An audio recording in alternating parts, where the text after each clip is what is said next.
Aquí en Capital Federal con nuestros móviles, que sucede en organismos públicos, también sucede ahora en distintas dependencias del interior del país. Gustavo, ¿qué nos trajiste? Vamos a ver lo que pasa ahora en algunas dependencias.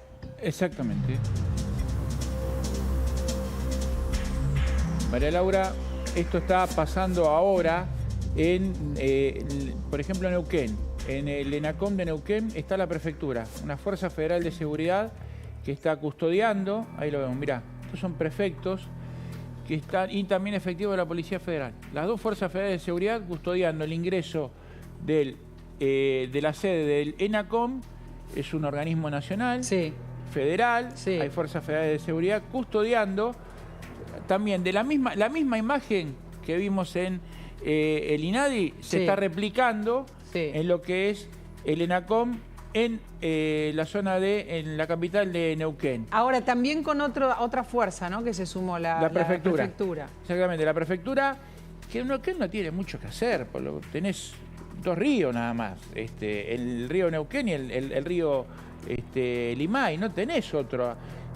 No es una zona donde la prefectura esté activa y con presencia porque tiene que darle seguridad a las fronteras. Ahí la que está fuerte es la gendarmería generalmente. Pero eso es bueno, es útil verlo, abramos la foto para entender que esto que estamos viendo acá también sucede en otros lugares de la Argentina, ¿no? Sí, claramente en todos los lugares donde hay dependencias nacionales, ENACOM es una de ellas, que también creció fuertemente en los últimos años, eso hay que decirlo. ANSES es otra que tiene muchas complicaciones, las dependencias, PAMI también es otra de las que tiene por todo el país delegaciones y donde está pasando la motosierra del gobierno nacional intentando recortar. La semana pasada en Chaco, por ejemplo, hubo mucha polémica en ANSES con cierre de sedes o sedes que quedan completamente deshabitadas y eso complica también para la atención al público en esos lugares. Es donde el gobierno va a tener que dar respuesta a esas cuestiones, sobre todo, de, bueno, cómo va a ser la atención al público donde reducís la cantidad de gente.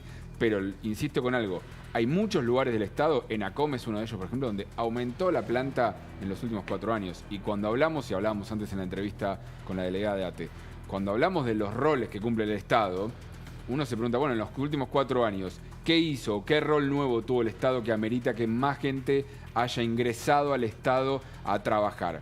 Y ahí es donde empiezan las sospechas y ahí es donde entran, en todo caso, no necesariamente la cuestión de ñoquis, sino de para qué tenemos a alguien entre todos pagándole el sueldo para hacer esa tarea. O sea, la eficiencia, ¿no? Que el Estado, ¿cuánto necesita realmente el Estado para funcionar? ¿Cuánto tiene de más? María Laura, Sí, en 20 Claudio. años el empleo estatal creció 70%. La población económicamente activa subió 25%. Claramente, en 20 años, la eficiencia del Estado no mejoró. Eso lo tenemos todos muy en claro. El tema es cómo haces después cuando pasás la motosierra y qué es lo que sacás.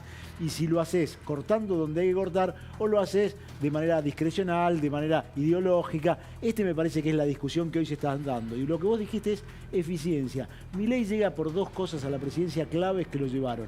La impugnación moral y de eficiencia y funcional a la política. Hoy se pone en juego si él va a ser moralmente eficaz y si va a ser funcionalmente eficaz. En lo moral, el caso del hijo pone la primera piedra en ese camino. En esto empieza a aparecer qué eficacia tiene cuando gestiona la salud o cuando gestiona la administración. A ver, hablábamos de las dificultades que provocan, las dificultades y lo que significa además para todos que se tomen edificios públicos, ¿no? Lo que evita o quiere evitar estos operativos de seguridad. Pero esto que trajo Gaby a la conversación es muy importante. También algunos paros paralizan la actividad. Yo le dije Lancés, porque él nombró Lancés. Y nosotros, los periodistas, recibimos un montón de mails, de mensajes de personas que no pueden hacer sus trámites porque está de paro la oficina o está cerrada en distintos lugares de la Argentina, Gaby. Sí, o muchas veces cuando entran que encuentran que hay personal pero que no está atendiendo, que eso pasa muchas veces también. Tendrán sus explicaciones, tendrán sus motivos, pero a la gente también eso le genera indignación. Entonces ahí hay toda una cuestión de que los empleados estatales también necesitan una autocrítica de cómo es su rol y de qué servicios le prestan al ciudadano, que es el que le paga el sueldo a la larga. Me parece que esa es la cuestión, el servicio, ¿no? Esta sensación del servicio no puede interrumpirse. No hay que declarar esencial un servicio para que no sea tomado una oficina o que no trabajen. Eso pasa mucho, les digo a todos, porque seguramente tienen opinión sobre esto, de que hay gente adentro, como dice Gaby, y no atienden porque están en asamblea o están... Entiendo que esto va a repetirse, Sergio, se va a repetir, se va a multiplicar y es muy complicado porque provoca un enojo general. Como dijo Claudio, para mí el hecho relevante de Milei asumiendo tenía que ver con que el Estado ya no funcionaba. Digo, este punto de que la política no estaba haciendo el Estado sea funcionar a las necesidades de la gente. Y creo que ese puede ser, sabemos que la gente está dispuesta a darle mucho tiempo, o por lo menos más de un año, más allá de sus propias necesidades, a cuánto el gobierno va a lograr, o cuándo, mejor dicho, va a lograr hacer mejorar la economía, generar mejores ingresos, etcétera. Ahora, lo que no sabemos es cuánto va a sostener la propia población el problema es que el Estado no funcione a pesar de los recortes. Y creo que esa es otra dinámica y otra vertical de análisis que vamos a tener que tener en cuenta, porque como vos dijiste, si el problema era que había mucha gente y nosotros, como diría el presidente, venimos a poner un Estado más eficiente, el Estado más eficiente no solo tiene menos gente y funciona mejor. Pero el Estado no va a dejar de funcionar por estos 15.000 que recortaron. Sin duda que no, estamos de acuerdo, pero le van a empezar a exigir en algún momento que algunas soluciones aparezcan. Creo yo que a largo del tiempo, y lo que estamos hablando es, yo creo que ninguno de estos problemas es hoy, son problemas de construcción de lo que el presidente viene a enfrentar en los próximos meses.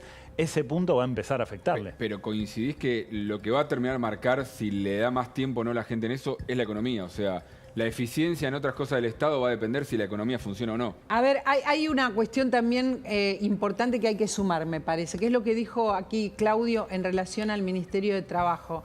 Si necesitamos un Estado eficaz y que no cometa errores para que después no se le achaque rápidamente al gobierno insensibilidad, también se necesita que el Ministerio de Trabajo, la Secretaría de Trabajo, converse, hable, se exprese, comunique. Para eso se necesita una política y esa política tiene que decirle al ministro de Trabajo, al secretario de Trabajo en este caso, que esa es su función. A ver, ahora, nosotros si tenemos imágenes, no hablar, esta es la Secretaría de Trabajo. Claro, si lo que nos dijo no hablar, Daniela es que no si no la hay política es no posibilidad hablar, si la idea es ir al choque y generar conflicto, que aparentemente esto es lo que ha decidido el gobierno, obviamente no es esa la función del Ministerio de Trabajo. Ahora, estos conflictos en el tiempo después tienen un costo. Y también este costo que decíamos de oficinas que no funcionan, efectivamente, de gente que no es atendida. Porque hay conflictividad en áreas laborales hoy que necesitan que el Ministerio de Trabajo esté activo y que pueda solucionar conflictos. Si el Ministerio de Trabajo no está activo en esas funciones, lo que hace es potenciar conflictos que después tienen costo para toda la economía. Porque ¿con quién se va a enojar? Les digo a todos, les pregunto a Sergio y a Gaby también, ¿con quién se va a enojar la gente si empiezan los paros masivos, si empiezan a multiplicarse, como recién dijimos, del el paro de Cetera? Se va a enojar con el gobierno porque no resuelve estas cuestiones. A corto plazo se enoja con el que no le resuelve, el docente o el de la oficina del ANSES que no lo atiende. Pero a mediano plazo, ¿con quién se enoja la gente? Sí. En tanto y en cuanto, como decía Gaby antes, la economía es el primer vector. Si aparece algo que lo complica antes, si resuelve la economía, se va a olvidar todo lo demás. Digo, y esa también es la vara que tenemos. Pero en el mientras tanto, en el mientras tanto, va achicándose las paredes, van achicándose las paredes. Por eso digo, tiene un tiempo igual hacia adelante que hay que ver qué es lo que ese año que le da a la sociedad, si se lo achica alguno de estos elementos. Creo que eso es lo que le puede descontar tiempo, casi como los juegos, viste, de que te equivocás, que se te van descontando tiempo. Bueno, hay que ver cuáles son las cosas que en el día a día le pueden descontar tiempo de ese año que le da a la gente. Creo que estos conflictos son los que tiene que estar atentos. Y me sumo a algo que decía antes Sergio, la comunicación en esas situaciones va a ser clave también. El gobierno, yo discrepo con algo, yo creo que en esta situación todavía el gobierno sale bien parado, porque el tema estatal, del empleo estatal... Es una demanda. Es una demanda también de todo, por lo menos de sus votantes o de los que lo apoyan, ese 55, 56% que sigue diciendo, ok, hasta ahora el gobierno sabe que en el tema público estatal hay un problema. El problema es cuando eso se extiende y quizás afecta a la gente, cuando te peleas con un sindicato, te peleas con Moyano y el gobierno va a tener su ventaja. Si después hay desabastecimientos, es donde, como vos decís, empieza a haber... Es un boomerang. Y lo otro es quién está enfrente. Claro. Si Moyano está enfrente, si Baradel está enfrente, el gobierno sigue teniendo una ruta asfaltada como para competir. Si enfrente aparecen casos mucho más personales, mucho más humanos, es donde la discusión empieza a ser distinta. Hasta ahora es todo despersonalizado. Es empleado público ineficiente o ñoqui, como quieran Pero decirle. empiezan a aparecer los casos. Hay un caso en la Biblioteca Nacional que está convocando a muchos académicos, Gaby, a mucha gente que sabe que desde hace 27 años esta persona, que no me puedo acordar el nombre ahora, está trabajando y es uno de los que más sabe en la Biblioteca Nacional y que además maneja ese tema incluso internacionalmente y nos interesa también como representante. A esta persona la desvincularon, están pidiendo todos, incluso los que votaron a Milei, muchos que votaron a Milei, muchos académicos conocidos, que se lo reincorpore. Sí. El gobierno también necesita esa comunicación de decir, no, espera, acá hay un error.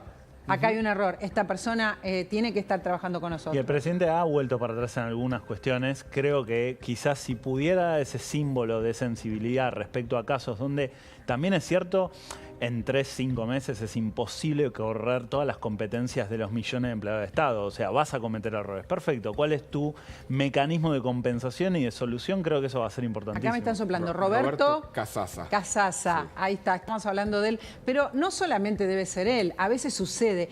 Como dice Sergio, no hay nada mejor que decir, no, ojo, atenti, y en prolijar esas cosas, ¿no? Las personas que realmente merecen estar ahí, que le sirven a la Argentina desde ese lugar, es importante también dar las marchas atrases. Sí, no por sé cómo supuesto se que dice. sí, y lo que tienen estas situaciones es que son remediables también.